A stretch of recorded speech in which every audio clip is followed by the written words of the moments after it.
Sebagai generasi muda, pastinya kita akan banyak mencetak prestasi-prestasi sebagai tolak ukur seperti apa dan bagaimana kita akan mengembangkan potensi diri untuk membuat kita lebih berkreativitas lagi.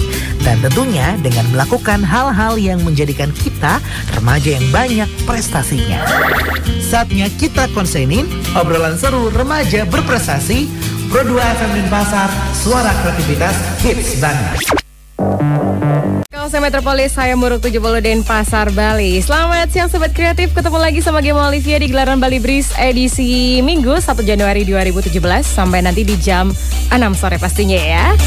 Senang banget bisa nemenin kamu di hari pertama bulan Januari tahun 2017 Sobat Kreatif. Semoga perayaan tahun baru kamu kemarin berjalan dengan have fun dan hari ini bisa merealisasikan resolusi kamu di tahun 2017. Dan aku bakal nemenin kamu untuk happy-happy untuk hari ini Sobat Kreatif sampai jam 6, lama kan? Dan tentunya kamu juga bisa konsenin beberapa obrolan seru Gema Olivia bareng sama narasumber kita di Remaja Berprestasi, karena mereka akan share tentang prestasi mereka seperti apa, tips-tipsnya seperti apa, dan siapa tahu tahun 2017 ini mereka bisa menjadi inspirasi kamu untuk terus berkarya di masa muda tentunya ya. Ya udah, kamu jangan kemana-mana, stay tune terus di 95,3 Pro 2 FM Denpasar, suara kreativitas hits banget.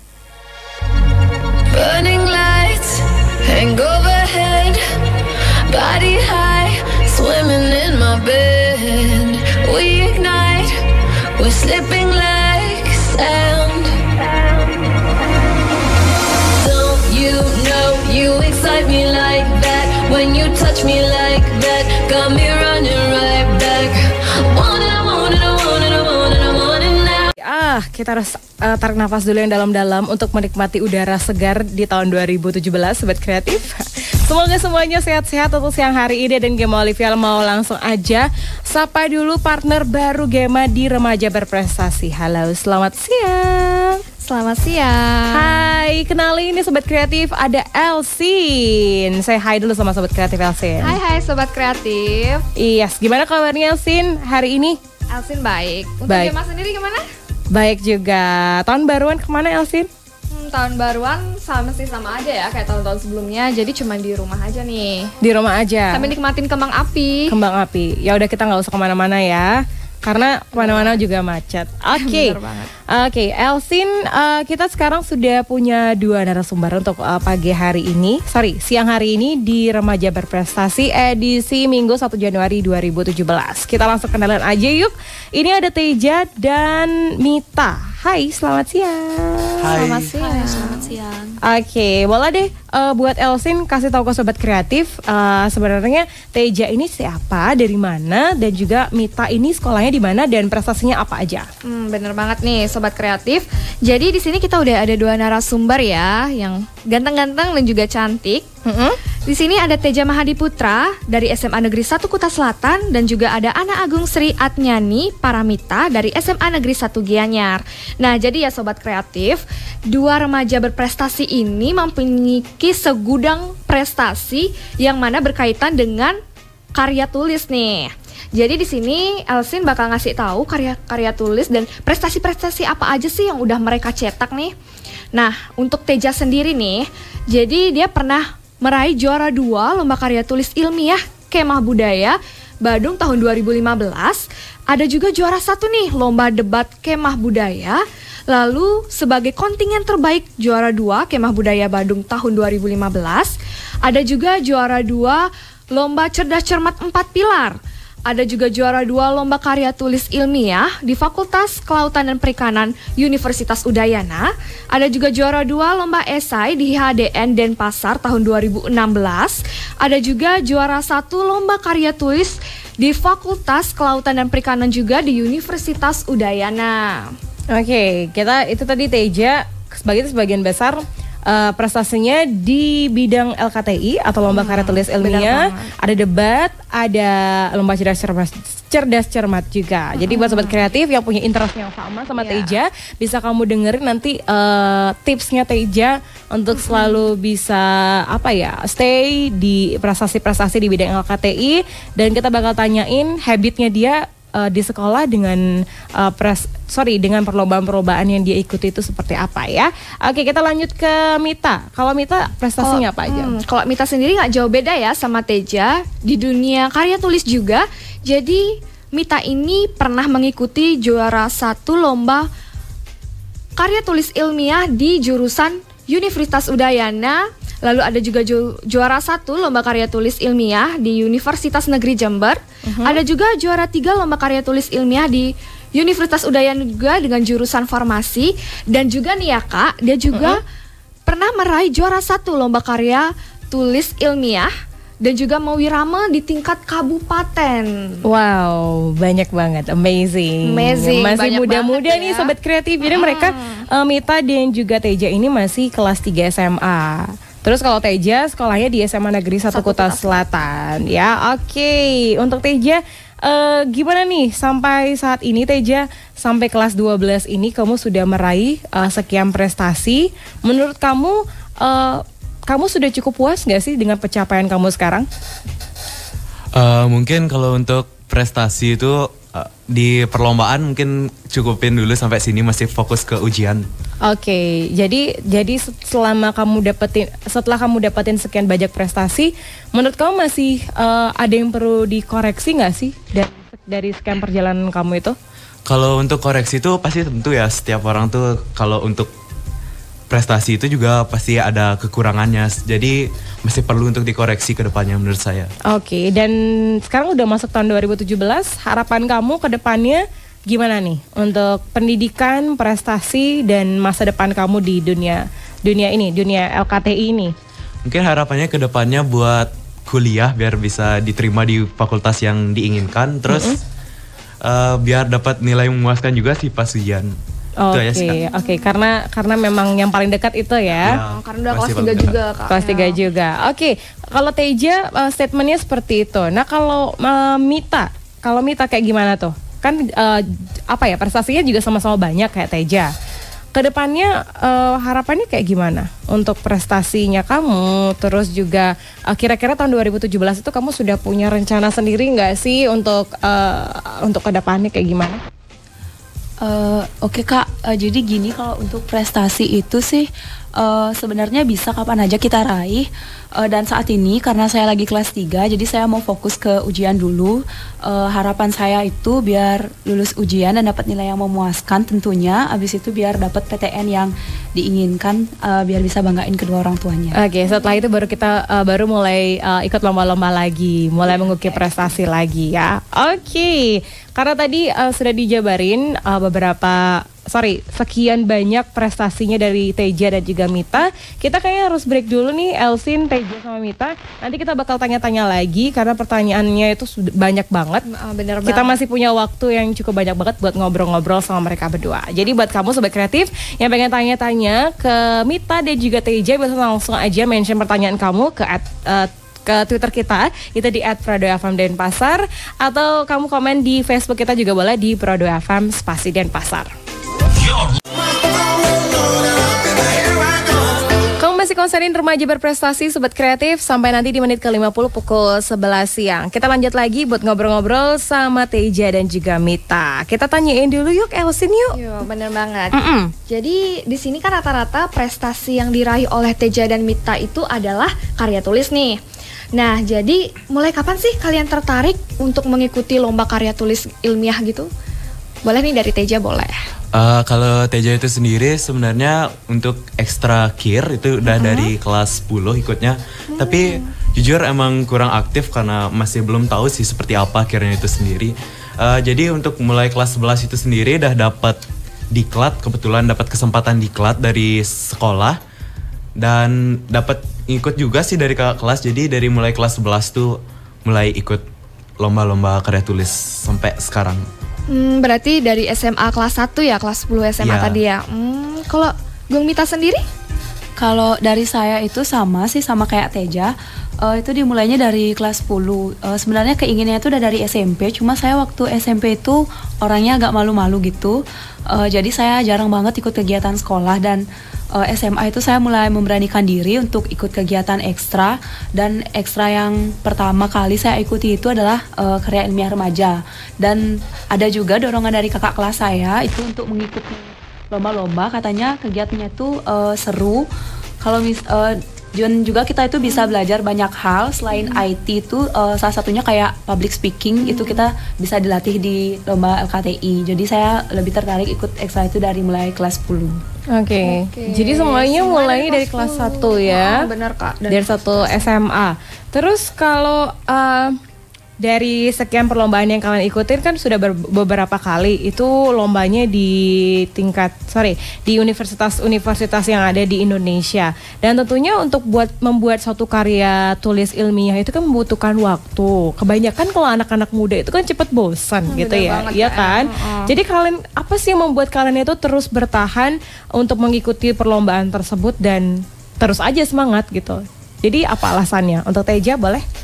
Nah, kalau untuk Teja itu sendiri, Teja punya prinsip kalau bahwa kita itu harus menghargai suatu proses. Jadi di sini sebelum kita menulis kirnya itu sendiri, kayak karya tulisnya, itu kita perlu untuk observasi misalnya. Nah, buat bertahan, kita tentu buat nulis itu perlu tim. Jadi sebenarnya kekuatannya itu berasal dari tim kalau Teja. Timnya itu yang seru. Jadi misalnya kalau kita observasi, mungkin setelah observasi kita bisa ngambil acara kemana gitu. Jadi nggak melulu nyari materi gitu. Jadi bisa sambil refreshing itulah bareng timnya. Oke, diseimbangin antara main jalan-jalan dengan ngurusin LKTI-nya gitu ya. Tapi tetap fokus untuk menyelesaikan LKTI. Ya, tetap. Oke, berarti sebenarnya simpel aja ya. Kekuatannya dalam tim. Terus kalau Mita kayak gimana? Apa yang membuat kamu masih bertahan untuk terus mengikuti lomba karya tulis ilmiah ini? Hal yang membuat saya itu masih bertahan sampai sekarang, dan sampai sekarang pun saat saya udah kelas 12 tuh saya masih sebenarnya tetap ingin menulis. Itu karena saya tuh ingin tahu dan ingin mencoba gitu. Karena saya percaya setiap orang tuh sebenarnya bisa, hanya perlu ada kemauan dan dorongan dari dirinya sendiri. Beda ya kalau Teja itu kan berkelompok, kalau saya itu ada yang berkelompok dan juga ada yang perorangan gitu. Jadi kalau di antara berkelompok sama perorangan itu saya udah pernah merasakan gitu gimana rasanya berkelompok, bisa ketemu teman-teman bareng, tahu cara membagi waktu dengan teman. Kalau misalkan pribadi itu saya bisa memanage waktu saya sendiri gimana, habis itu saya juga tahu banyak hal dari belajar EKTI, tidak cuma tentang sosial, bahkan tentang ilmu sains itu banyak juga yang saya ketahui. Jadi sebenarnya karena rasa ingin tahu dan gak pernah takut untuk mencoba yang buat saya masih bertahan sampai sekarang. Oke, lebih bervariasi lagi kalau jawabannya Mita ya. Jadi tadi dibilangnya buat karya tulis ilmiahnya itu sendiri dan bidangnya juga beda-beda. Nah, kalau boleh tahu Mita itu ngambil tulisan apa aja yang pernah diambil sama Mita? Kalau dari saya itu, saya lebih sukanya itu ke IPA gitu, karena bisa eksplorasi tentang ilmu pengetahuan gitu. Entah kenapa sih saya tertarik banget. Contohnya aja misalkan kayak waktu ini saya lomba itu di Fakultas Farmasi. Jadi kita nggak cuma tahu tentang ilmu-ilmu alam yang kayak biologi gitu, tapi kita juga belajar kimia juga di sana. Jadi sebenarnya banyak banget manfaatnya. Habis itu kita juga bisa dilatih untuk membuat seperti eksperimen itu kayak gimana. Jadi seperti wawasan kita tuh lebih terbuka gitu. Apalagi jurusan di sekolah itu di kelas 12 yang saya sedang gini itu adalah kelas IPA gitu. Jadi saya lebih tertariknya ke IPA. Oke, sejalan dengan jurusan di sekolah ya. Nah, kalau Teja kayak gimana? Apakah punya concern karya tulisnya sendiri atau tergantung perlombaan? Nah, di sini saya sama juga kayak Gung Mita, mungkin ke IPA-nya juga sesuai dengan jurusan yang saya jalani di sekolah. Tapi sini saya juga melihat kemungkinan mungkin seperti fenomena apa yang terjadi di masyarakat. Mungkin baru-baru ini juga saya bersama tim itu menulis IPS sih sebenarnya, jauh ke sosial, itu fenomena yang terjadi di lingkungan saya. Jadi harapannya ke depannya bukan cuma untuk lomba saja sih yang kita sasar, tapi biar bisa kita memberikan sumbangsih pemikiran kita secara langsung kepada masyarakat sekitar kita terutamanya. Seperti itu, Kak. Oke, jadi memang terhadap lingkungan gitu kan. Bener banget. Jadi nggak cuma sekedar lomba aja, kemampuan untuk menulis itu bisa membuat orang itu lebih tahu pemikiran-pemikiran kita seperti apa. Bagus sih ya, karena Keren banget. karena kalau banyak orang bilang kita itu akan dikenal melalui tulisan-tulisan kita ya, walaupun kita nanti sudah tidak hidup lagi, Bisa dikenang lagi melalui gitu. tulisan-tulisan kita. Keren banget, dari muda sudah berprestasi. Sebelum break lagi, aku pengen tanya kesulitannya untuk menyelesaikan karya tulis itu apa aja sih, dan solusinya seperti apa? Boleh, siapa duluan nih? Ayo, Sud dulu, Mita dulu deh kalau gitu. Kalau dari saya sih sebenarnya kalau kita mau mencoba itu suatu hal apapun yang sulit itu pasti bisa dilalui ya. Biasanya sih kalau hal yang tersulit itu di bagian revisi sih menurut saya, karena kan setelah kita selesai menulis kita diajak untuk menulis sendiri dulu. Nanti setelah itu sebelum dikirim untuk suatu perlombaan ataupun kegiatan apapun itu bentuknya, pastinya itu direvisi dulu oleh pembina. Nah, di sanalah baru kita menyadari di mana kesalahan kita dalam menulis dari awal hingga akhir. Jadi di sana juga bisa menjadi salah satu pelajaran bagi kita untuk memperbaiki karya-karya kita ke depannya agar menjadi lebih baik lagi. Kalau saya sih sekitar itu kesulitannya biasanya. Sama membagi waktunya dengan waktu belajar di sekolah ataupun di rumahnya. Oke, belum lagi ada ada masalah-masalah lain yang bikin kita kepikiran gitu kan ya. Jadi keren banget gitu. Masih muda sudah bisa memanage waktu dengan baik dan memanage mood gitu ya, memanage mood dengan baik. Kalau anak muda itu kebanyakan moody, pakai mood kalau apa-apa. Tapi kalau Mita sendiri pakai mood gak sih kalau untuk LKTI ini? Kalau LKTI ya sama kayak anak muda yang lain sih sebenarnya saya pakai mood gitu. Tapi saya itu tipe orangnya itu yang suka begadang gitu. Jadi inspirasi itu baru keluar saat tengah malam bahkan sampai pagi. Jadi saya seringnya menulisnya tuh dari malam sampai pagi. Tapi saya jarang ngantuk sih di sekolah. Pernah kadang-kadang, cuman nggak terlalu ngantuk-ngantuk banget, tapi saya emang udah kebiasaan begadang, jadinya senangnya nulis tuh malam gitu. Selalu semangat pagi siang sore, tapi malamnya tuh nulis karya tulis ilmiah ya. Terus kalau dari Teja, kesulitan yang dihadapi ketika menulis sebuah karya tulis ilmiah dan solusinya dari kamu kayak gimana?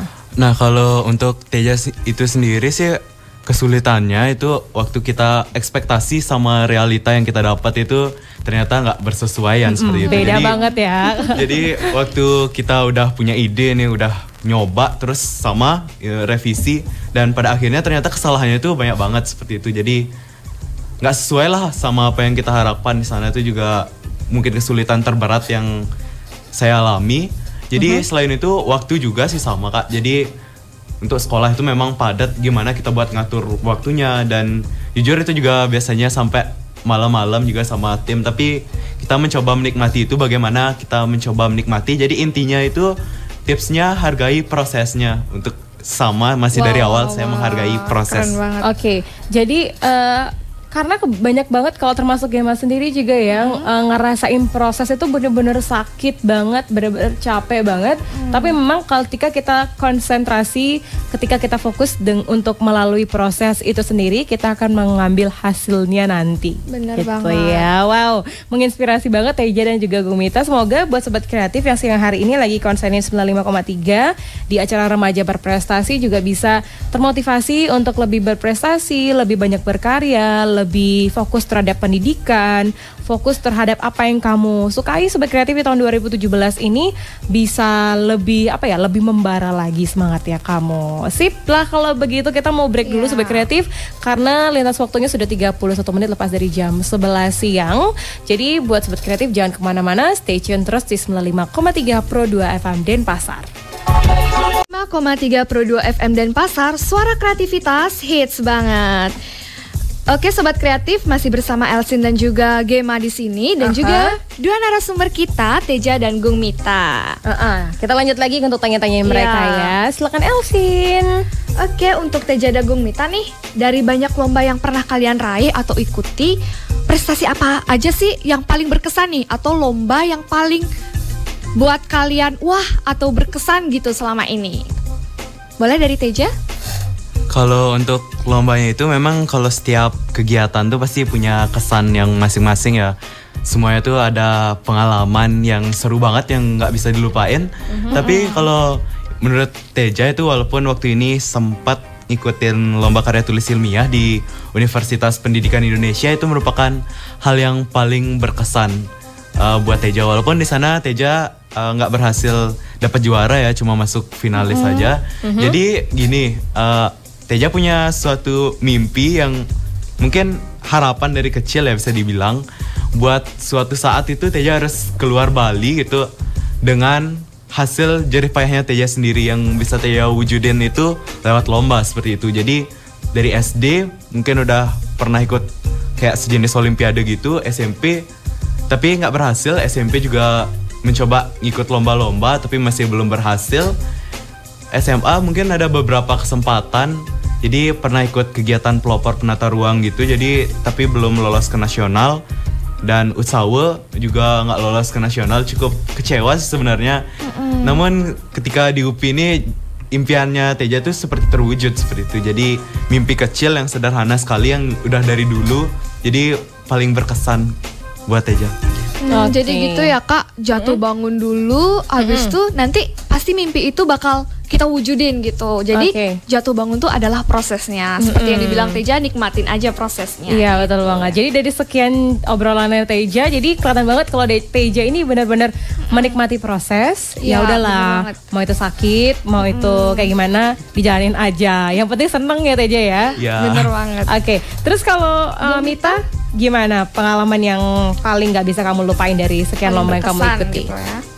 Kalau dari saya sih pengalaman yang paling berkesan itu dari lomba LKTI itu khususnya waktu ini pas saya kelas 3 waktu masih semester 1 nih saya pernah ikut lomba di Universitas Negeri Jember.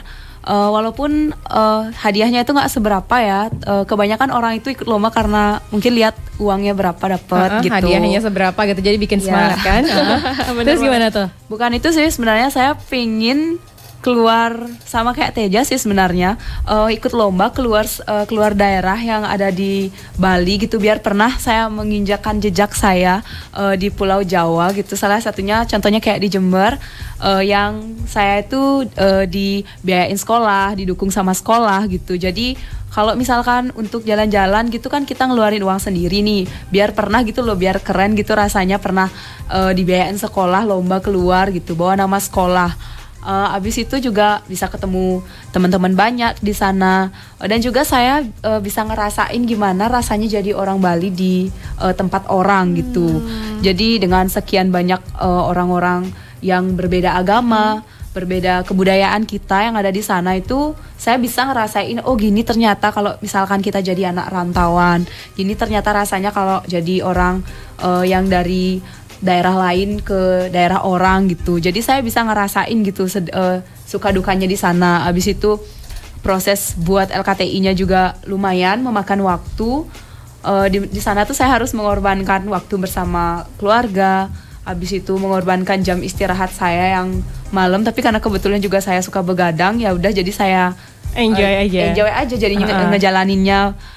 Abis itu juga nggak lupa juga uang yang saya keluarkan, tapi saya nggak pernah ngitung sih sebenarnya berapa uang saya yang keluar untuk ikut lomba itu, karena kayak semacam sesuatu yang nggak merugikan gitu loh. Kayak saya merasa banyak banget mendapatkan manfaatnya, meskipun banyak orang yang ngelihat berapa banget sih dapat nulis karya ilmiah cuma segini gitu kan, orang kebanyakan ngeliat materi gitu loh. Tapi saya merasa meskipun sedikit itu tapi manfaatnya itu kayak banyak banget saya rasain di diri saya.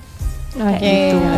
Ya ternyata. Sekian banyak ceritanya kemudian dirangkum menjadi apa ya? Jadi suatu hal yang bikin semangat untuk anak-anak muda lebih banyak berkarya dan nggak usah mikirin mau itu rugi atau apa. Yang penting ya udah suka aja dijalanin dengan enjoy. Terus dapat manfaat lebihnya juga ya Kak. Belajarnya lebih banyak juga ya dibanding teman-teman yang lain kan. Bener banget. Jadi selain mereka lomba keluar juga dapat jalan-jalan gratis lagi. Terus dapat prestasi, banyak plusnya ya. Pembelajaran dari teman-teman yang lain tentunya lebih banyak kan. Gak cuma dari bidang yang kalian pelajari di sekolah itu IPA.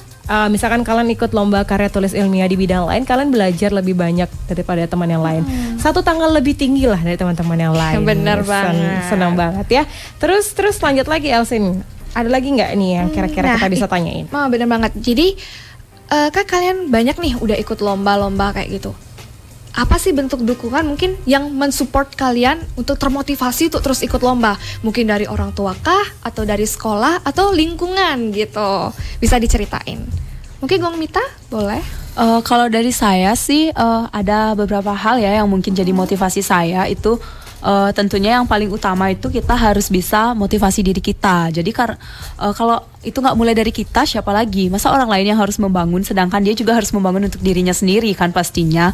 Jadi itu sebenarnya mulai dari diri sendiri dulu, baru kita bisa untuk bangkit gitu. Jadi kalau udah ada semangat dari diri kita, kalau pasti saya percaya kalau saya udah semangat, udah yakin saya bisa, pasti apapun itu dan betapa sulitnya itu pasti bisa dilalui.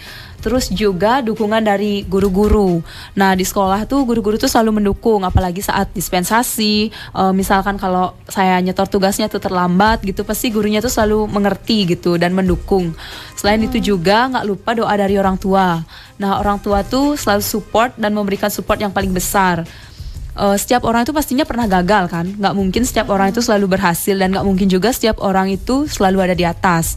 Jadi saya juga pernah ngerasain yang namanya gagal, yang pernah juga ngerasain gimana namanya jatuh, gagal dalam perlombaan, bahkan pernah masuk finalis tapi nggak jadi masuk finalis karena ada suatu hal gitu. Itu sebenarnya rasanya tuh sakit banget, tapi orang tua tuh menjadi penyemangat saya yang paling pertama gitu di rumah. Karena orang tua tuh selalu mendorong kita biar kita tuh tetap semangat, dan orang tua tuh selalu siap sebenarnya biayain apapun untuk anaknya asalkan itu untuk hal-hal yang positif. Jadi kalau saya itu jangan pernah takut gagal, itulah yang bisa menjadi penyemangat bagi diri saya yang paling pertama gitu. Oke, semua berawal dari keluarga ya untuk memulai sesuatu hal yang luar biasa. Kalau Teja kayak gimana tuh? Nah benar banget sih katanya Gung Mita, semua itu berawal dari diri kita sendiri, bagaimana kita memotivasi diri kita. Terus kalau untuk Teja itu bentuk dukungannya mungkin dari pihak sekolah, dari guru, dan semua komponen yang ada di sekolah, dan juga dari orang tua dan lingkungan, rekan-rekan juga semua. Itu mendukung banget ya, misalnya dari orang tua itu tentu dari segi material dan moral juga menyemangatin anaknya. Mungkin dari perlu pendanaan, itu tahap awal itu juga dari orang tua. Jadi mungkin selanjutnya dari sekolah juga mendukung setiap kegiatan yang dilakukan oleh siswanya. Jadi kegiatan misalnya lomba-lomba itu dibiayain selalu sama sekolah. Jadi saya berterima kasih juga kepada orang tua, kepada sekolah, dan kepada Bapak Ibu Pembina yang merelakan waktunya bukan hanya di sekolah saja, tapi sampai ke rumah. Kadang kita minta bimbingan. Kalau untuk KIR itu kan karena nggak bisa di sekolah aja, nggak bisa singkat, jadi mengganggu kegiatan bapak ibunya lah, seperti itu intinya. Oke, jadi semuanya diawali dari diri sendiri nih Kak ya. Mengorbankan waktu juga. Wah, pengalaman yang menarik ya, masih SMA tapi sudah bisa datang konsultasi dengan guru langsung, dan nanti untuk menghadapi hal-hal yang lainnya akan kalian hadapi di masa-masa mendatang. Untuk di bidang pendidikan kalian tentunya nggak kaget dengan hal-hal itu. Sudah kuat lah dari muda gitu ya. Oke, dan aku mau tanya nih, kemudian dari semuanya, kalian punya tips-tips tertentu nggak? Gimana sih caranya buat LKTI kalian itu bisa menjadi juara di suatu perlombaan, atau tips untuk membuat mencari topik LKTI, tips untuk bagi waktunya kalian, bisa nggak di-share ke Sobat Kreatif?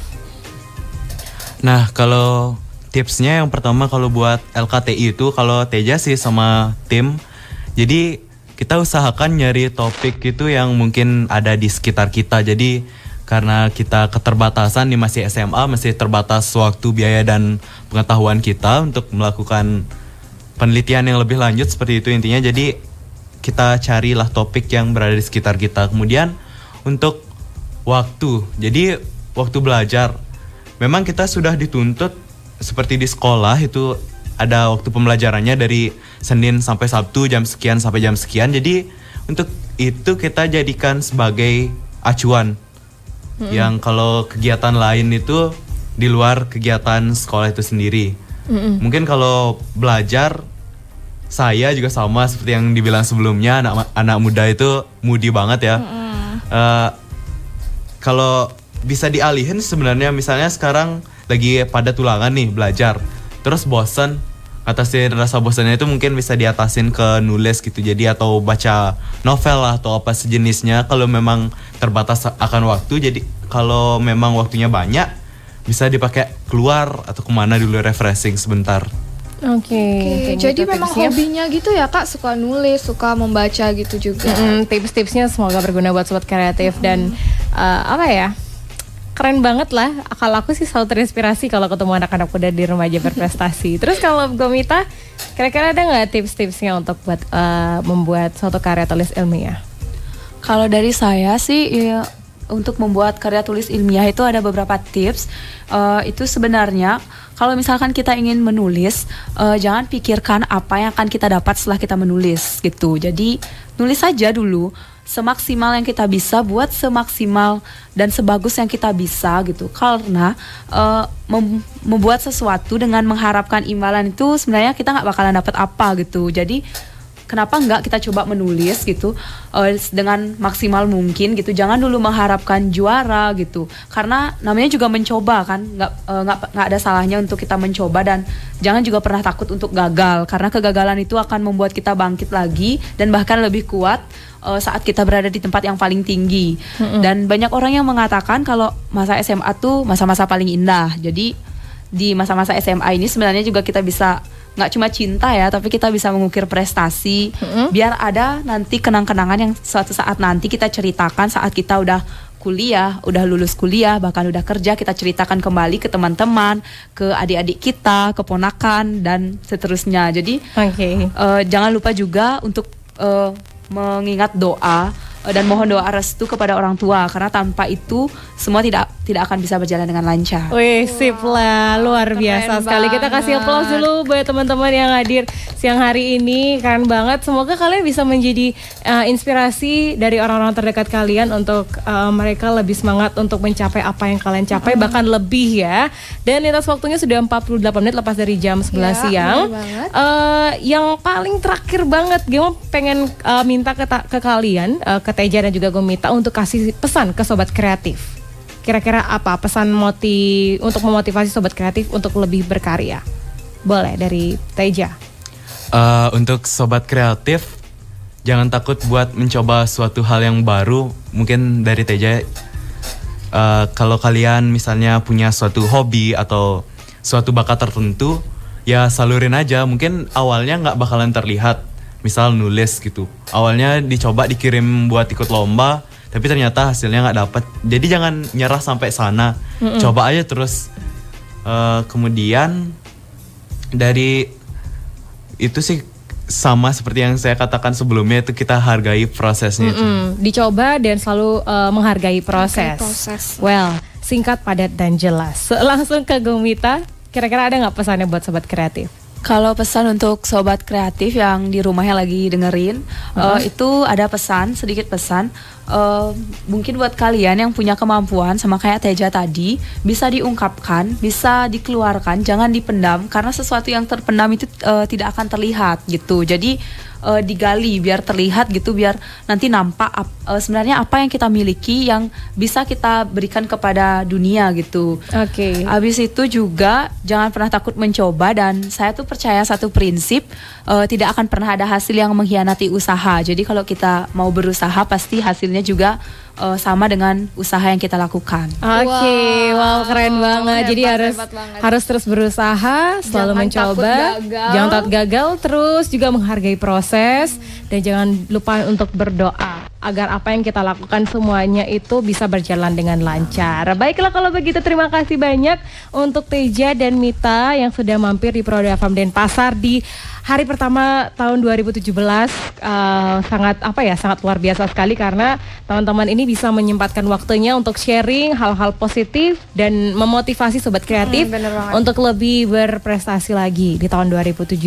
Dan tentunya Game Olivia juga mengucapkan terima kasih ke Elsin yang sudah menemani Gemol siang hari ini, dan juga terima kasih untuk komunitas Gerak Sadar Sehat yang sudah mensupport acara Remaja Berprestasi untuk hari ini. Dan jangan lupa untuk dengerin terus Remaja Berprestasi sobat kreatif setiap hari Sabtu pukul 11 sampai 11.50 waktu Indonesia bagian tengah. Dan Game Olivia harus mengucapkan terima kasih kepada sobat kreatif juga yang sudah konseling Pro 2 FM Denpasar selama 50 menit ke belakang ini.